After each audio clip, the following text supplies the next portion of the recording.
improv works. I'll do it again. Boom, that just happened. It looks easy. Milwaukee's ComedySportz has been making it look easy for 33 years. So when I say clap, everybody clap.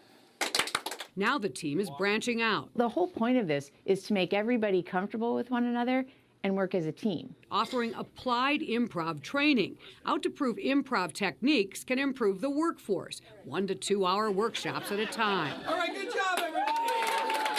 One noisy exercise challenges you to blurt out what's not wrong with your life. My car is running really well. Once they let themselves go and lighten up, laughter fills the snug Shorewood meeting place for Malamado, whose members support what professional women are doing right now and might want to try next. And when we do exercises like this, you get to maybe see another side of somebody. The improv team was on its own turf to train the stylist for Wantable, an online fashion service based in Milwaukee.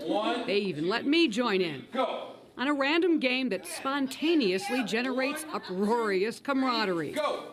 We did it! We did it! Everybody had each other's backs. Everybody was working as a team by the end of that workshop, and that's what's so important. There's no performing involved in this. We won't ask anyone to get up on stage and perform or try to be funny. I don't want to go back to work. We just want everyone to be themselves and get along and learn how to work together with each other, which is the core concept of improv. What do you think people learned about you in there? That I literally will cry when I laugh. I enjoyed it more than I expected to. I should listen more, and that's the one thing. I have to focus more.